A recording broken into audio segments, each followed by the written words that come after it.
Vamos agora falar um pouco a respeito de índice de desenvolvimento humano, Elivaldo. Ao longo da semana, nós trouxemos aqui reportagens que falam a respeito desse índice, que é importante para a gente desenhar o perfil de um estado, de uma cidade, no que diz respeito à qualidade de vida. E revelaram as matérias, as reportagens, com base nos índices amplamente divulgados por instituições oficiais, que o Piauí está bem nesse quesito, está bem nessa matéria. Tem tido um bom desempenho. Nós estamos aqui recebendo a doutora Liege, que vai conversar conosco a respeito deste tema. Doutora Liege, seja bem-vinda aqui ao Jornal do Piauí. A senhora que é superintendente no estado e tem esse papel também de acompanhar índices que mostram o IDH, o Índice de Desenvolvimento Humano. A gente mostrou aqui dados da renda, da educação e da saúde. E o estado do Piauí estabeleceu algumas metas para os próximos anos. Doutora Liege, qual é a importância desse tipo de monitoramento e no que diz respeito a chegar a essas metas, como é que o Estado avalia que tem cumprido esses passos, esses objetivos? A importância é exatamente que nós possamos ter um Piauí incluso e desenvolvido, né? São as macrometas de planejamento do governo do Estado, são políticas que precisam ser acompanhadas, né? As 3 dimensões de desenvolvimento tomadas pela educação, né, pela longevidade, que é a relação de saúde, né, e a renda. E esse trabalho, ele é feito realmente de um tempo já, né?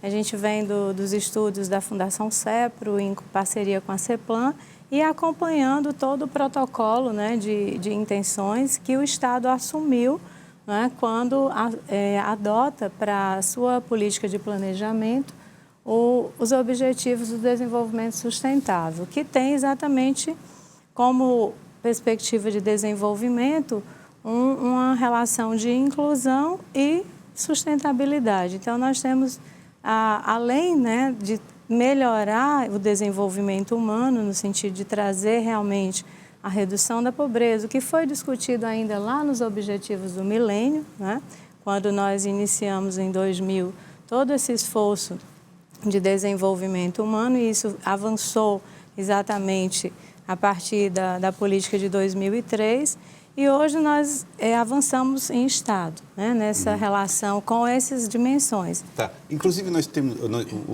olhando os dados, nós vimos, por exemplo, que lá em 2003 ainda a educação, que esse índice, gente, para você que está acompanhando, ele vai de 0 a 1, onde 1 é o máximo, né, e 0 seria os índices menores. O Piauí estava em 0,3 para educação. Hoje já chega perto de 0,7. Há mais a ser feito diante daquilo que vocês têm observado na gestão desses temas? Sem dúvida. Esse trabalho, né, de observar e de monitorar e trazer uma política efetiva é o que nós estamos agora centrando esforço exatamente nesse momento que o Estado se organiza para definir seu novo planejamento plurianual, né? A organização em territórios auxilia nesse trabalho na obtenção de bom desempenho, desenvolvimento humano? Esse planejamento estratégico territorial, ele faz exatamente a gente atingir o que mais nós nos aproximamos dos municípios, né? Então, hoje, na CEPLAN, nós temos o observatório, né? que estamos dialogando com esse espaço de tratar dessas dimensões. Como que a gente acompanha de fato? Nós temos lá o indicador e um conjunto de subindicadores que nós vamos monitorando. E nós desenvolvemos estudos nesses últimos 2 anos que nos ajudaram a compreender quais são os problemas mais diretos. E aí, nesse momento de planejamento estratégico, o Estado centra esforços com as setoriais, né, as secretarias diretamente implicadas, e hoje uma articulação que nós precisamos avançar com os municípios que vão realmente precisar melhorar esse comprometimento. Qual é o entrave? Qual é a dificuldade maior que vocês encontram e que precisa ser vencida? Nós avançamos bastante em educação, como foi colocado, né? E nós observamos os números, mas em renda nós precisamos realmente ainda articular muitos esforços. E onde entra o papel do governo, o papel do poder público na indução desse desenvolvimento focado na economia, na geração de renda? É um esforço grande, né, do Estado, principalmente se a gente analisa uma conjuntura, né, maior, né, pensando a relação do país hoje, mas é esse o esforço que o Estado está fazendo. São agendas prioritárias nas regiões onde, exatamente nos territórios, onde já vem um trabalho com políticas diretas, como respeitar a região vocações do semiárido, né? Essa região aqui dos territórios entre rios, Cocais e Carnaubais, né? Com geração de renda, onde as famílias que ainda se encontram em alguma realidade econômica de baixa renda, que possam estar realmente se inserindo, né? Numa condição mais produtiva, né? Então, a gente analisa essa realidade de geração de renda com a inclusão produtiva. Sim. Então, esse é o esforço de um conjunto de setoriais das secretarias diretamente envolvidas com essa política de desenvolvimento econômico. Doutora Lied, a senhora tocou num ponto muito importante. Os territórios de desenvolvimento, eles identificaram vocações no estado do Piauí, o que é absolutamente fundamental. Essa região aqui tem vocação para a produção de caprino, essa vocação aqui para o agronegócio. Às vezes, eles estão definidos enquanto as suas vocações, mas falta mercado para tudo isso. O Estado tem conseguido fazer esse elo entre produtor e comprador? Esse é um esforço, né, que vem sendo trabalhado, sim, é preciso avançar, né?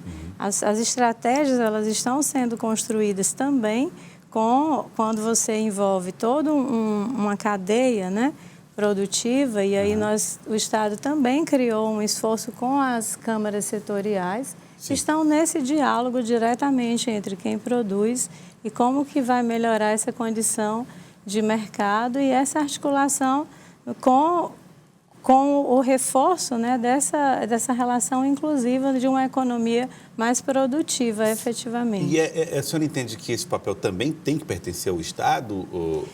Sem dúvida que quando você discute a economia, você tem o Estado como indutor, mas você tem o papel direto do setor empresarial. Isso não é um trabalho dissociado, né? O Estado como indutor, por exemplo, no setor de investimentos, de infraestrutura, por exemplo. A senhora mesmo disse agora e reconheceu que o ambiente da economia brasileira não é muito favorável hoje a investimentos públicos em todos os níveis de poder, do município até a União. Aí tem investimento parado. A senhora acredita que isso pode também ter uma influência marcante na retomada do desenvolvimento? Sim, e a atração de investimentos tem sido, né, o carro-chefe, o fortalecimento de toda uma política, né, de atração de investimentos. Via PPPs, por exemplo? Via PPPs e também atraindo diretamente as empresas que podem estar estrategicamente nos setores que foram estudados e que têm o potencial de desenvolvimento, né? Nós temos alguns estudos que consolidam áreas estratégicas, né, que oportunizam realmente essa atração de investimentos, inclusive para a infraestrutura, que é o grande esforço hoje de Estado. E um dos gargalos aí que Sim. ainda cria uma certa dificuldade de deslanchar de forma mais acelerada no processo de desenvolvimento. No campo de infraestrutura, o que o Estado tem considerado o principal, o carro-chefe, aquilo que precisa de maior atenção nesse momento? Como você colocou, né, nós temos uma tendência de agronegócio, de mineração, então nós temos essa infraestrutura macro que ainda precisa ser consolidada em algumas situações e que é o esforço maior. Inclusive, nessa articulação, né, o esforço hoje vem com a própria política de desenvolvimento do Nordeste, né? Então, tem ocorrido todo um processo de trabalho também de retomada dessa política de desenvolvimento, onde o Estado está atento e defendendo, né, o que é estrategicamente, sim, porque agora, aí entra todo um suporte que não é, né, diretamente nosso, mas que o Estado tem que fazer o seu papel. Que é interestadual, né? O transestadual. Temos a relação direta com as articulações regionais, né? Isso implica em lutar para a retomada de obras paradas, inclusive. Também. Também? Certo. Eu queria agradecer a doutora Lied, muito obrigado pela participação aqui conosco, falar um pouco a respeito do desenvolvimento do estado do Piauí, a partir do IDH, o Índice de Desenvolvimento Humano. Muito obrigado pela participação.